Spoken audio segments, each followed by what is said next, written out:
La Belle et la Bête. Il y avait une fois un marchand qui était extrêmement riche. Il avait 6 enfants, 3 garçons et 3 filles. Et comme ce marchand était un homme d'esprit, il n'épargna rien pour l'éducation de ses enfants et leur donna toutes sortes de maîtres. Ses filles étaient très belles, mais la cadette surtout se faisait admirer et on ne l'appelait, quand elle était petite, que la belle enfant, en sorte que le nom lui en resta, ce qui donna beaucoup de jalousie à ses sœurs.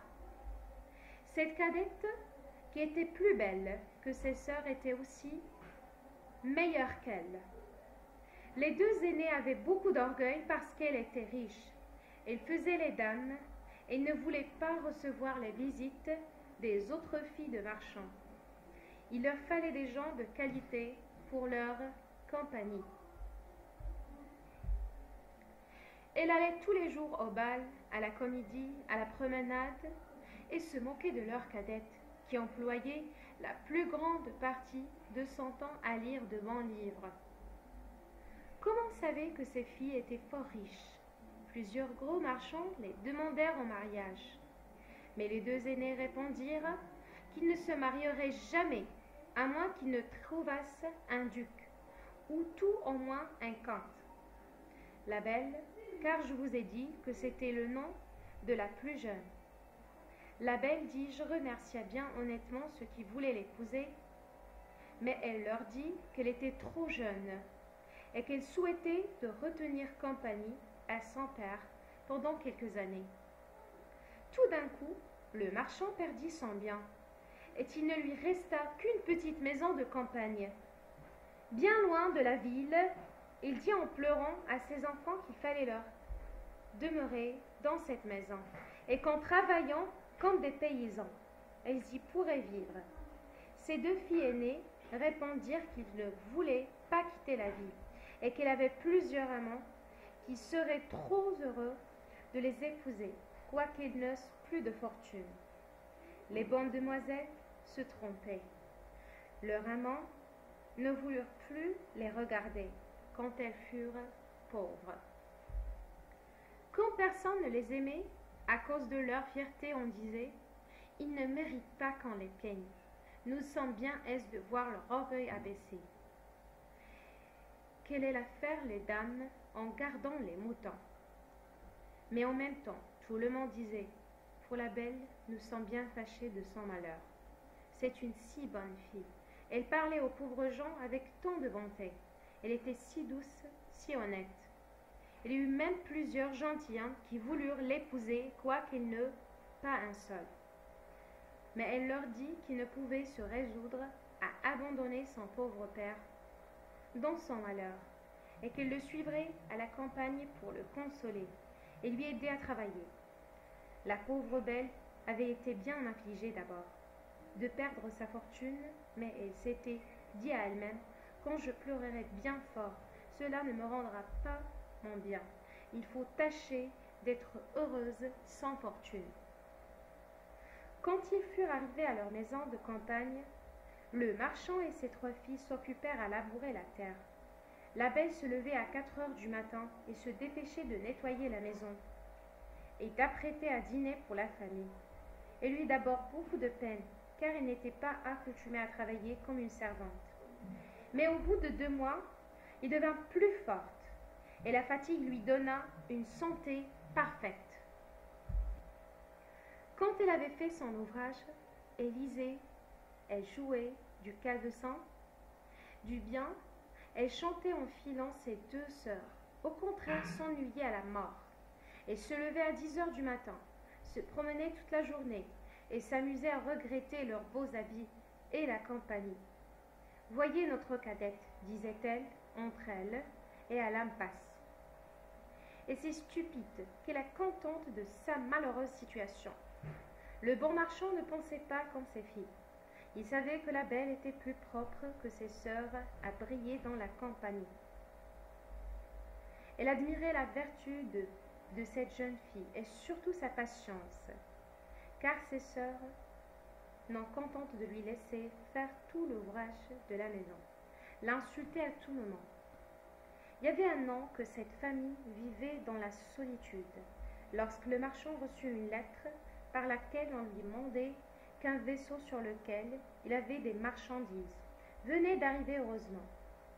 Cette nouvelle pensa tourner la tête à ses deux aînés, qui pensaient qu'à la fin, ils pourraient quitter cette campagne, où ils s'ennuyaient tant.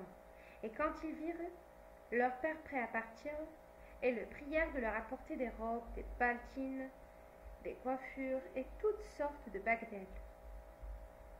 La belle ne lui demandait rien, car elle pensait en elle-même que tout l'argent des marchandises ne suffirait pas pour acheter ce que ses sœurs souhaitaient. Tu ne me prises pas de t'acheter quelque chose, lui dit son père. Puisque vous avez la bonté de penser à moi, lui dit-elle, je vous prie de m'apporter une rose, car il n'en vit point ici. Ce n'est pas que la bête se souciait d'une rose, mais il ne voulait pas condamner, par exemple, la conduite de ses sœurs, qui auraient dit que c'était pour se distinguer, qu'il ne demandait rien. Le bonhomme partit, mais quand il fut arrivé, on lui fit un procès pour ses marchandises, et après avoir eu beaucoup de peine, il revint aussi pauvre qu'il était auparavant. Il n'avait plus que 30 000 pour arriver à la maison. Il se réjouissait déjà du plaisir de voir ses enfants. Mais comme il fallait passer un grand bois avant de retrouver sa maison, il se perdit. Il neigeait horriblement, le vent était si grand qu'il le jeta 2 fois en bas de son cheval. Et la nuit étant venue, il pensa qu'il mourrait de faim ou de froid, ou qu'il serait mangé des loups, qu'il entendait hurler autour de lui. Tout d'un coup, en regardant au bout d'une longue allée d'arbres, elle vit une grande lumière, mais qui paraissait bien éloignée. Il marcha de ce côté-là et vit que cette lumière sortait d'un grand palais qui était tout illuminé. Le marchand remercia Dieu du secours qu'il lui envoyait et se hâte d'arriver à ce château. Mais il fut bien surpris de ne trouver personne dans ses cours. Son cheval, qui le suivait, voyant une grande écurie ouverte, entra dedans et ayant trouvé du foin et de l'avoine.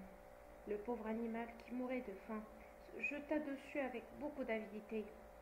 Le marchand l'attacha dans l'écurie et marcha vers la maison où il ne trouvait personne. Mais étant entré dans une grande salle, il y trouva un bon feu et une table chargée de viande où il n'y avait qu'un couvert. Comme la pluie et la neige l'avaient mouillé jusqu'aux os, il s'approcha du feu pour se sécher et disait en lui-même: le maître de la maison ou ses domestiques me pardonneront la liberté que j'ai prise, et sans doute ils viendront bientôt. Il entendit pendant un temps considérable, mais 11 heures ayant sonné, sans qu'il vît personne, il ne put résister à la faim et prit un poulet, qu'il mangea en 2 bouchées en tremblant, et but aussi quelques coups de vin, et devenu plus hardi, il sortit de la salle et traversa plusieurs grands appartements magnifiques meublés. À la fin, il trouva une chambre où il y avait un bon lit, et comme il était minuit passé, et qu'il était là, il prit le parti de fermer la porte et de se coucher. Il était 10 heures du matin, quand il se leva le lendemain, et il fut bien surpris de trouver un habit fort propre à la place du sien, qu'il était tout gâté. Assurément, dit-il en lui-même, ce palais appartient à quelque bonne fée qui a eu pitié de ma situation. Il regarda par la fenêtre, il ne vit plus de neige, mais des berceaux de fleurs qui enchantaient la vue. Il rentra dans la grande salle où il y avait soupé la veille et vit une petite table où il y avait du chocolat. « Je vous remercie, madame la fée, dit-il tout haut, d'avoir eu la bonté de penser à mon déjeuner. » Le bonhomme, après avoir pris son chocolat, sortit pour aller chercher son cheval. Et comme il passait sous un berceau de roses, il se souvint que la belle lui en avait demandé et cueillit une branche où il y avait plusieurs. En même temps, il entendit un grand bruit et vit venir à lui une bête si horrible qu'il fut tout près de s'évanouir. « Vous êtes bien ingrat, lui dit la bête d'une voix terrible. Je vous ai sauvé la vie en vous recevant dans mon château, et pour ma peine, vous me volez mes roses, que j'aime mieux que toute chose au monde. Il faut mourir pour réparer cette faute. » Le marchand se jeta à genoux et dit à la bête, en joignant les mains, « Mon Seigneur, pardonnez-moi, je ne croyais pas vous enfoncer en accueillant une rose pour une de mes filles qui m'en avait demandé. »« Je ne me rappelle pas, mon Seigneur, répondit le monstre.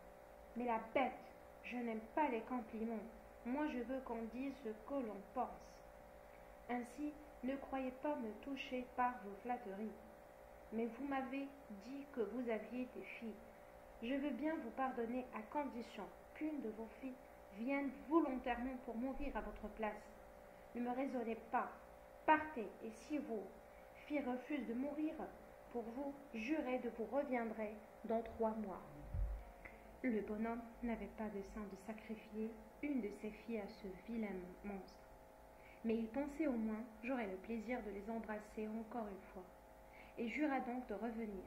Et la bête lui dit qu'il pouvait partir quand il voudrait.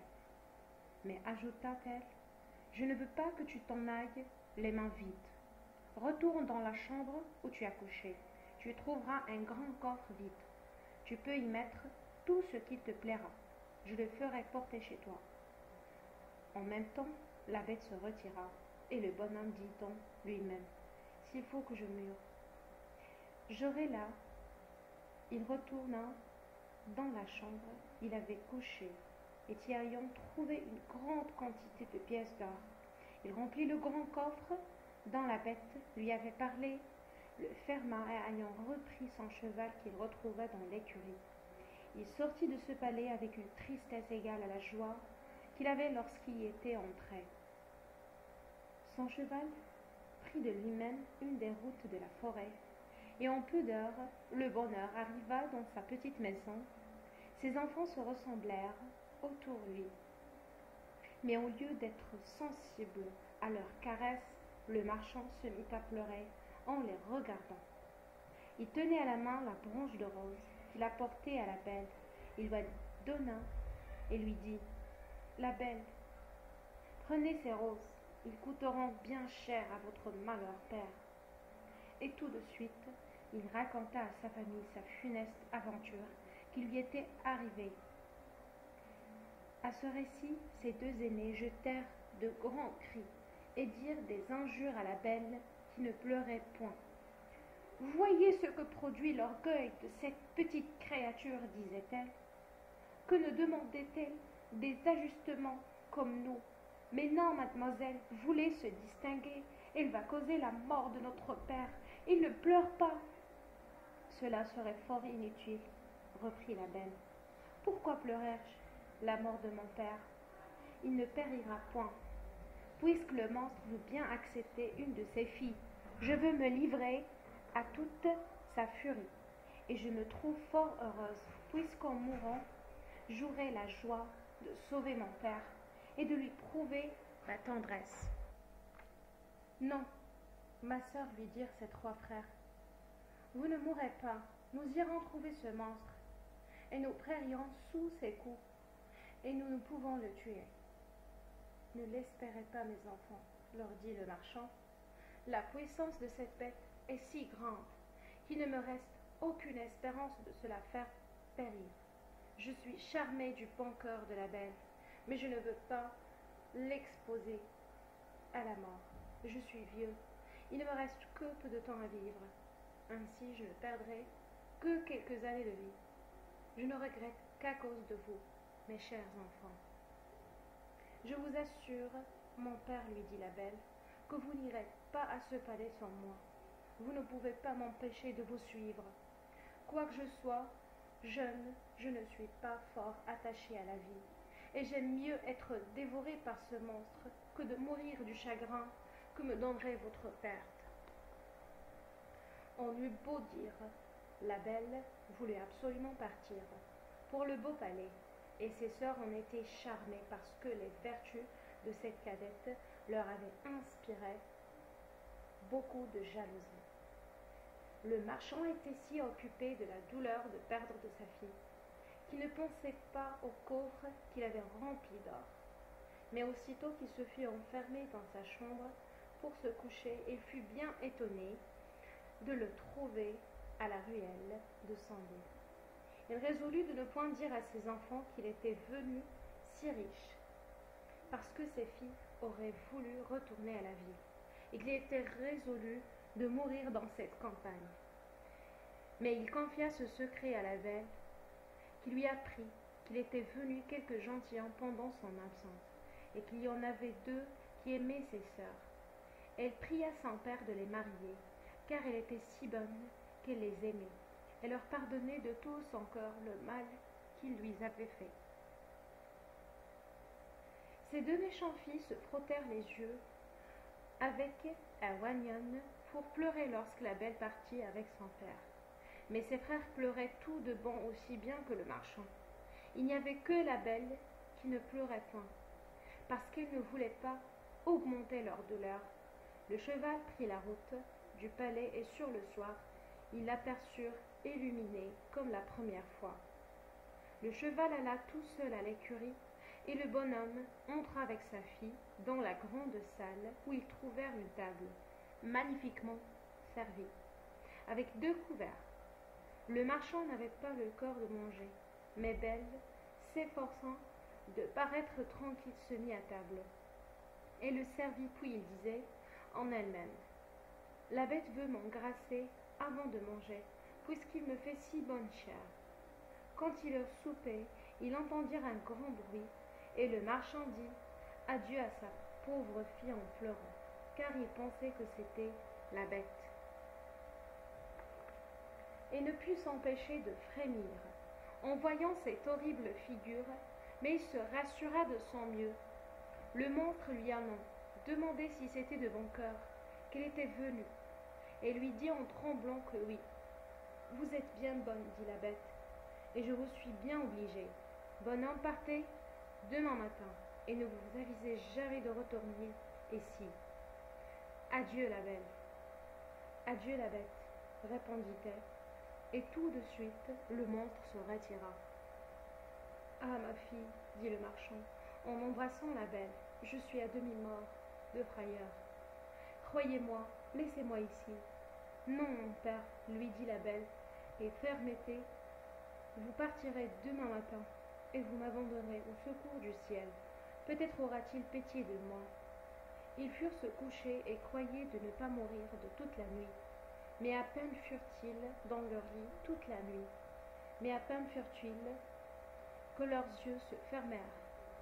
Pendant son sommeil, la belle vit une dame qui lui dit: je suis contente de votre bon cœur.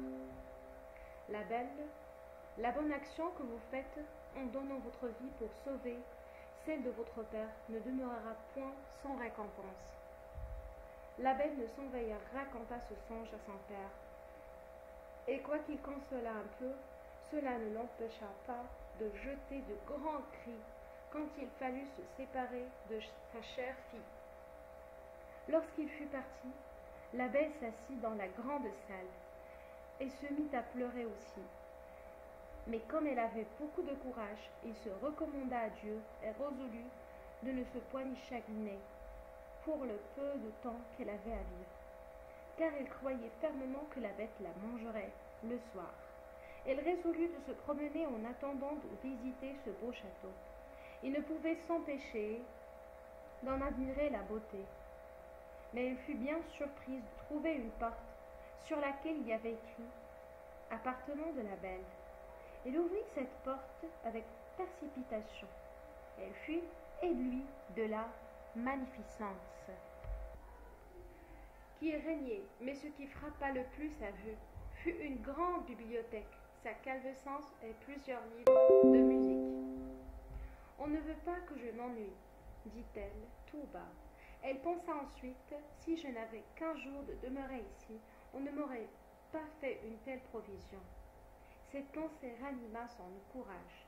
Elle ouvrit la bibliothèque et vit un livre où il y avait écrit en lettres d'or: Souhaitez, commandez, vous êtes ici, la reine et la maîtresse.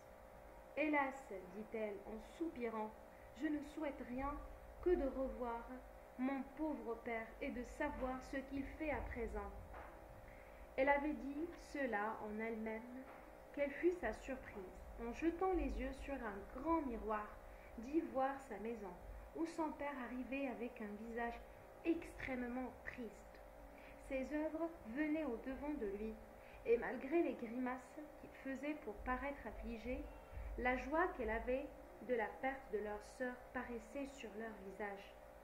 Un moment après, tout cela disparut, et la belle ne put s'empêcher de penser que la bête était bien complaisante, et qu'elle n'avait rien à craindre d'elle. À midi, elle trouva la table mise, et cependant, son dîner, elle entendit un excellent concert, quoiqu'elle ne vit personne. Le soir, comme elle allait se mettre à table, elle entendit le bruit que faisait la bête, et ne put s'empêcher de frémir. La belle lui dit ce monstre: Voulez-vous bien que je vous voie souper?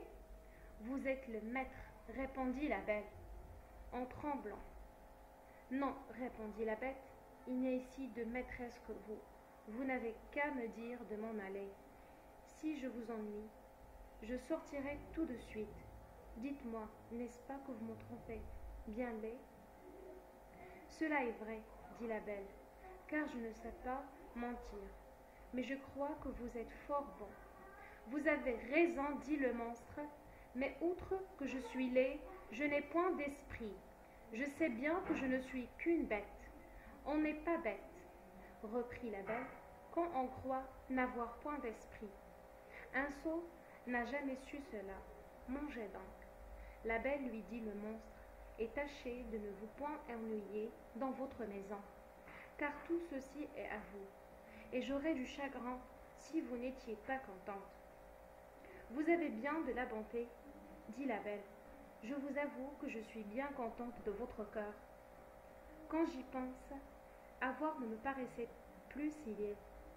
Oh dame, oui, répondit la bête, j'ai le cœur bon, mais je suis un monstre. Il y a bien des hommes qui sont plus monstres que vous, dit la belle, et je vous aime mieux avec votre figure que ceux qui, avec la figure d'homme, cachent un cœur faux, corrompu et ingrat.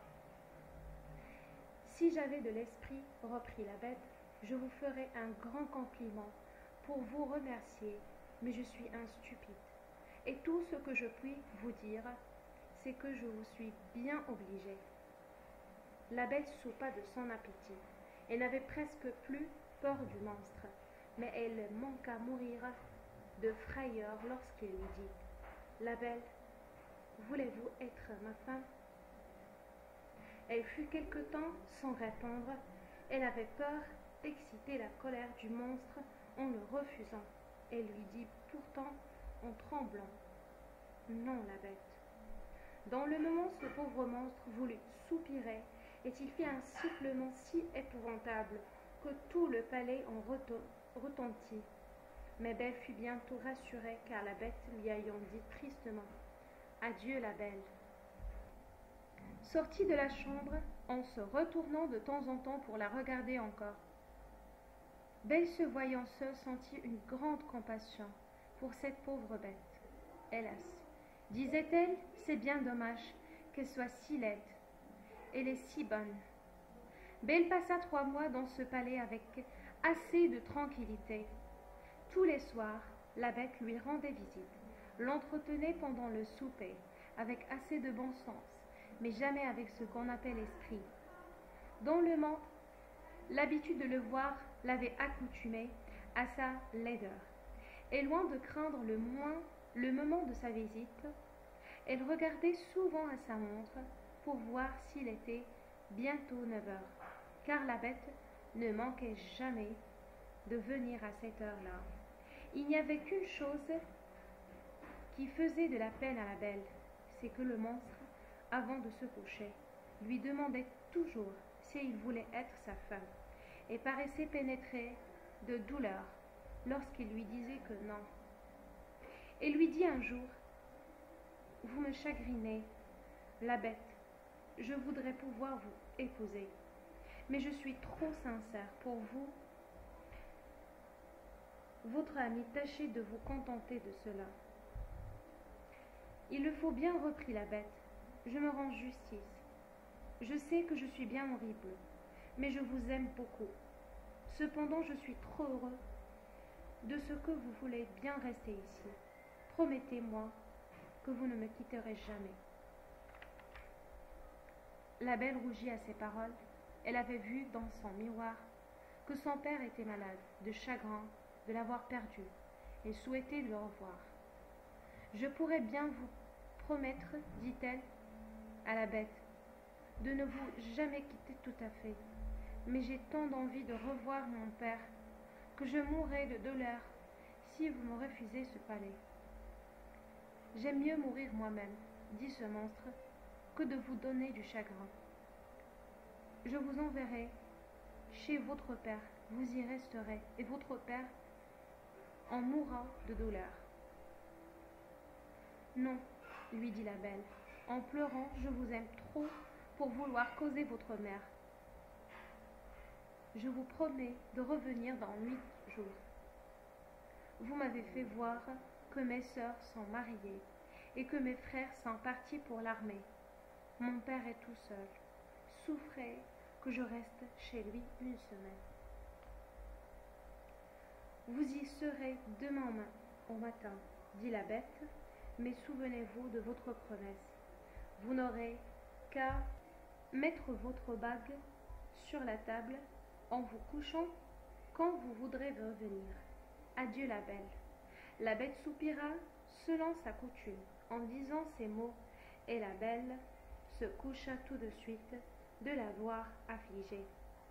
Quand elle se réveilla le matin, elle se trouva dans la maison de son père, et ayant sonné une clochette qui était à côté de son lit, elle vit venir la servante qui fit un grand cri en la voyant. Le bonhomme accourut à ce cri et manqua mourir de joie en revoyant sa chère fille, et ils se tinrent embrassés plus d'un quart d'heure. La belle, après les premiers transports, pensa qu'elle n'avait point d'habit pour se lever.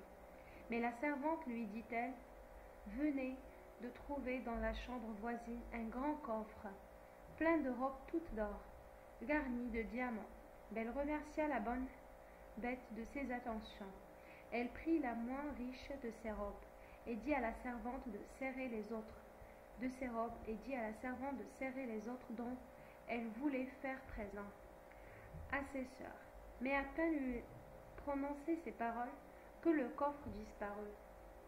Son père lui dit que la bête voulait qu'elle gardait tout cela pour elle, et aussitôt les robes et le coffre revinrent à la même place. La belle s'habilla, et cependant ce temps, on fut avertir ses sœurs, qui accoururent avec leur mari.